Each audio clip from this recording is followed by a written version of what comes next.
Hi, and welcome to my new gameplay series of Othercide. I'm Icon, and after this game has received the new Dream update a few days ago, I felt like I wanted to give it a go with a new and fresh playthrough, a fresh recollection, and we're going to check out the new little features the game has implemented. We're going to start with a fresh and clean plate. That means we're going to have really nothing at all. My codex is empty, my remembrances are not there, so that means we're going to start fresh out, and this video series is a perfect opportunity for everybody who's still wondering if he wants to play this game or wants a pretty spoiler-free series, because we're going to earn all the stuff anew, and let's have some fun. And first off, well, I want to go back to my inner void and spawn a few new daughters. I am a very big fan of the Soul Slingers, so you will see a lot of action of these on my playthroughs.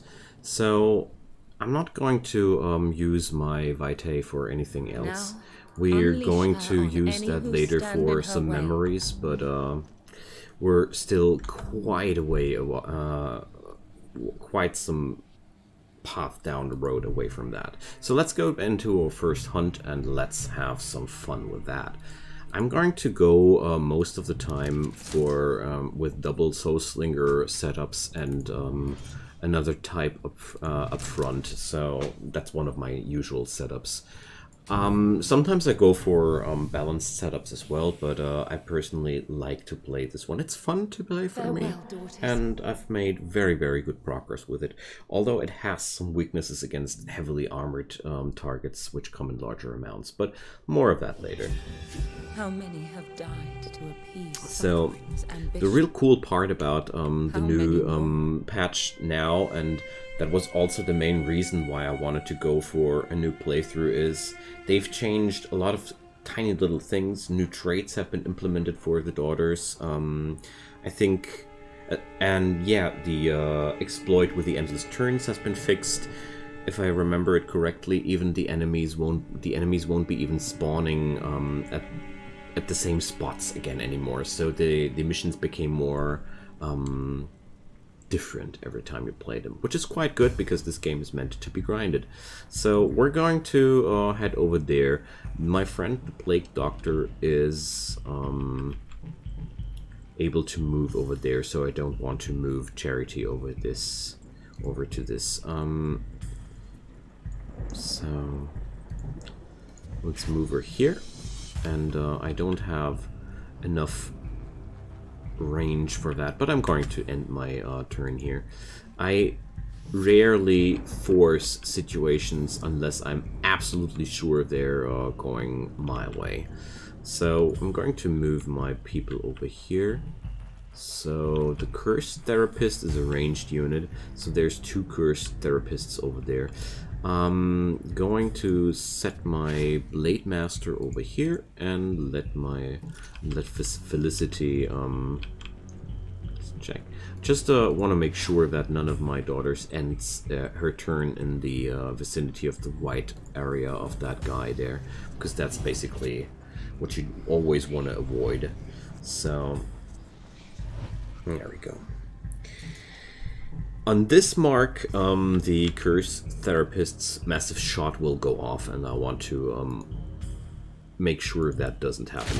So we're going to aim at this guy first. Alright, so let's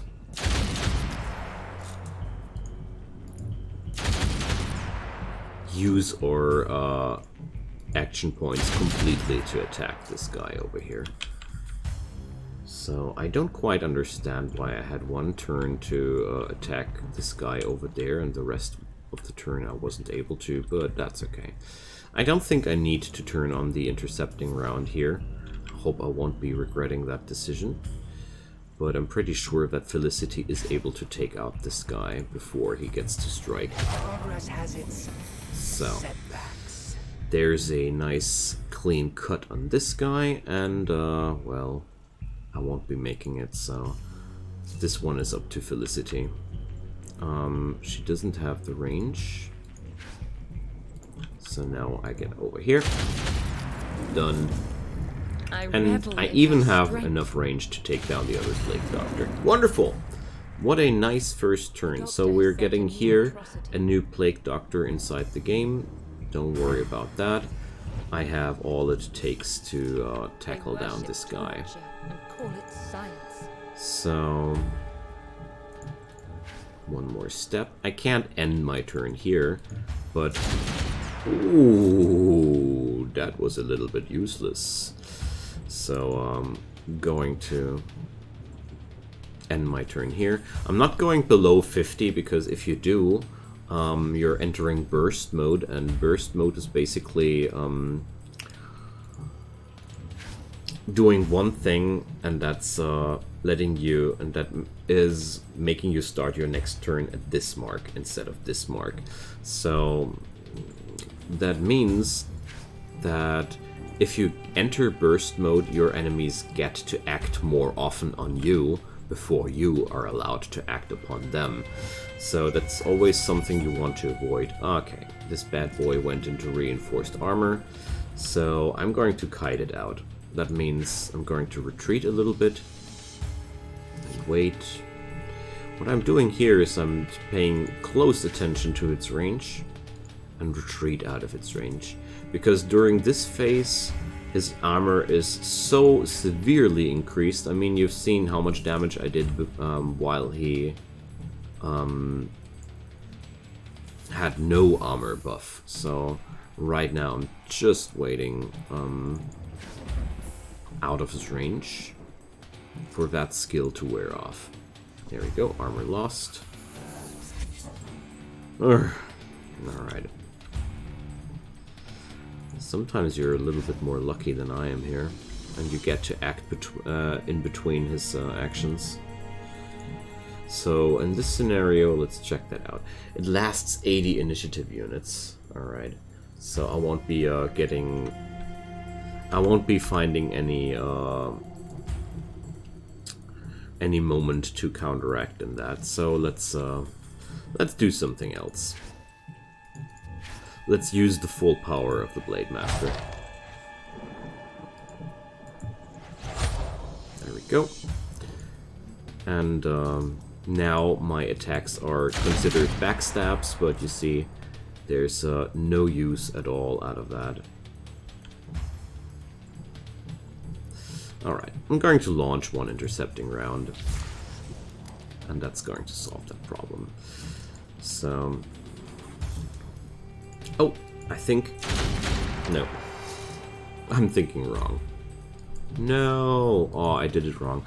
So, one important thing about the HP skills, whenever you use one of those reaction skills, it's really good to go into burst, because that way they last 50 initiative units longer. I misplayed that one. So, intercepting round is very, very powerful against highly armored targets. That's what I utilized here.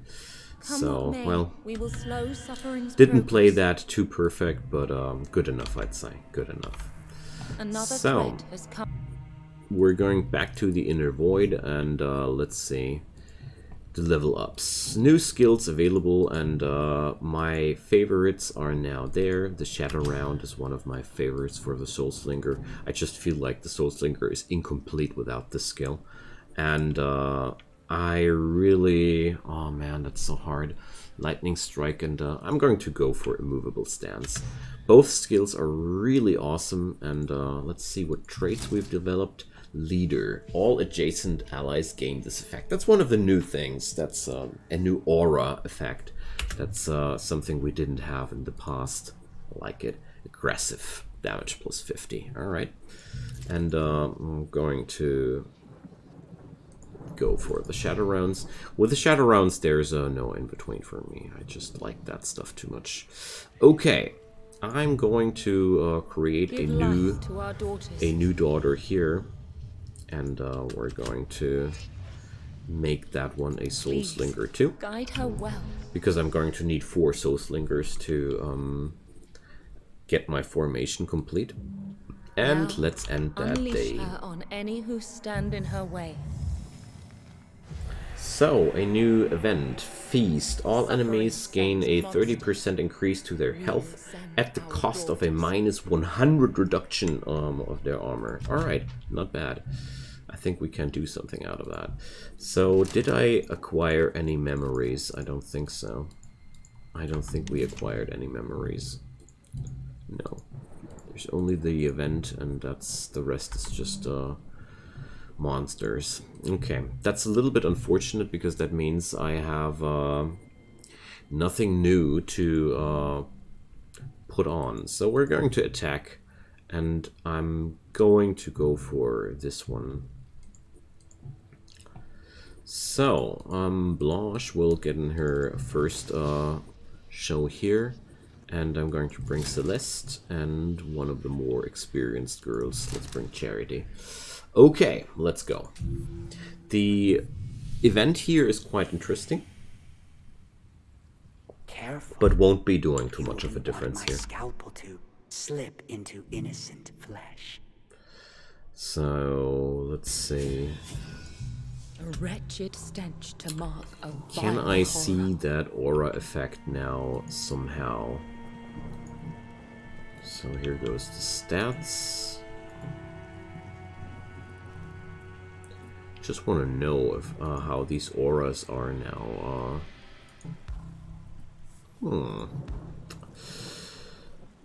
Okay, so I only know that the aura is here because I know that she's having level 2. Well, am I missing something? I don't think so, no. That's a little bit sad. I wish, I just hope that'll get better in the future. Anyways, let's get into the fight. We have a Plague Butcher up front, and all of my girls can act first. So there's another Plague Butcher right behind that. So I think I'm going to go for an all-out attack. Ah, now there's what I wanted. You've seen it when you're close enough. So I'm going to use a few of my skills now. But first I'm going to use all the shots, and then we use the Shadow Round. A wonderful skill. So in case you don't know it yet, how it works. This skill makes it so that Charity will take a shot whenever somebody's attacking a target. So she's assisting basically every attack of her allies from there on. And this is one of my favorite skills on the Soul Slinger, especially because it's really cool in situations like these. And also, once Celeste has the skill too, I mean, maybe they fixed it away, but in the last patch it was like when Charity uses her Shadow Round and Celeste has hers activated as well, her Shadow Round would activate on her Shadow Round, and I don't know if that kind of shenanigans got removed with the last patch. It was a little bit bonkers. I'm really curious about how it's going to be now. So I'm going to wait it out because I have no clue what my enemies are up to right now. So gunners are closing in from the south, but that's okay. So Charity is still having the Shadow Round active. That's the reason why I said the last time it's really cool to have your reaction skills while you're active, while you're in burst, because you're paying them with your HP, and that means when I pay something with HP, I really like it to use something to its full extent, you know. So I'm going to wait another turn. There's no reason to rush in there like a fool. So I'm going to move Charity back a little bit and wait it out. Alright, the gunners will move in closer. I'm pretty sure that's what they're going to do. And let's just wait it out. Alright. So here I'm pretty sure that the death of the gunners is a trigger for new spawns. So pretty sure I'll have to take care of them to trigger new enemies. So I'm going again into burst here. So yeah, there we go. There spawns a new curse therapist. So curse therapists are generally quite easy enemies. I'm going to take another shadow round here. Their pattern is quite easy. When they're in range to you, they take a delayed shot with a lot of damage. And if you move in, if you end your... Oh no, he's out of range for the shadow round. Damn. If you end your turn too close in range with him, he's going to use a non-delayed shot with an immediate damage, but a way lower damage output. So basically they punish you if you move too close to them without killing them, and okay, it's quite spooky. And you're getting punished if you let them act too long without acting upon them. Alright, so this is quite a spooky scenario, but it's also the last few enemies. So another game of shadow rounds here.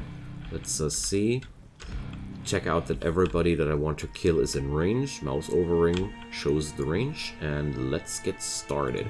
I want to start with that Plague Butcher. It's just a straight up melee enemy. Nothing special about that. A little bit of dodge, a lot of damage if you let them be. So the thing about these enemies is they can't attack you unless you're standing in their wide radius. That's the gist of it. That's why I'm twiddling around to avoid ending my turns in the vicinity of that, because that basically makes the difference between getting hit and not getting hit. So I hope that works out. Awesome. The increased HP of those guys are certainly a problem there. So let's check it out. So here Celeste is endangered. Now, oh dang, she's still. So I have to send Blanche to save her there. But we're going to use that. Lunge is just a basic triple strike attack with a lot of damage. And Slam is delaying the enemy's action and forces the enemy to face the shield bearer, which makes backstabbing easier. So, we've almost done it. And for the future of this series, I'm going to cut 2 fights per episode, because I feel like that's a good format. So we're at the end of the first episode already. But I don't want to do more than 2 fights per episode, because I'm going to do the equipping and all these things in between, and I'm planning to explain as much as possible in between as well. So I want to have that time. And for the shield bearers level up, you get either the Blacksmith's Grace, increases your armor for 180 for 40 initiative units, and you move up 15 initiative units on the timeline whenever you get attacked. That means with this skill, the shield bearer increases her armor quite massively and gets to act earlier whenever she gets attacked. Pretty powerful tanking ability, worth taking. Shield Bash, though, is just pushing your target away for 5 tiles. If you manage to push enemies into each other or into objects, they take extra damage. I'm going to pick the Blacksmith's Grace here, because I feel like I want to try that one. So the other skill for the Soulslinger, I want to talk about it a moment, is the Wrathful Rain. You're doing an AoE attack, and then you're jumping away like the video here shows. I do like the Shadow Round too much. Yes, the Shadow Round costs HP, but that's basically the only downside of that. So, Plague Seeker, damage against cultist creatures. I see, not bad. So, we've got a memory, and let's see what we got here. Purpose increases critical damage of a skill. Don't want to go for that. Visitor adds an additional attack, dealing 60 base damage. Wonderful. That's a good one for shot, but I'm not going to equip that either, because my Vitae is too valuable for that. Alrighty, friends, we're going to cut it here, and on the next episode we're going to dive deeper into this madness. Thanks for watching. Feel free to drop me a comment down below if you want to have anything showcased or anything on your mind. I always love to hear from you, friends. And apart from that, leave this series a thumbs up if you want to make it more visible and if you want to show me that you like what you've seen. Also, feel free to drop a subscription on the channel or join the Discord server where you find a release schedule for all my future videos, so you can stay tuned if you don't want to turn on the YouTube notifications. Just whatever you do or don't, have a wonderful day, and I hope we're going to see each other for more Othercide or other stuff you like to see on my channel. Until then, goodbye.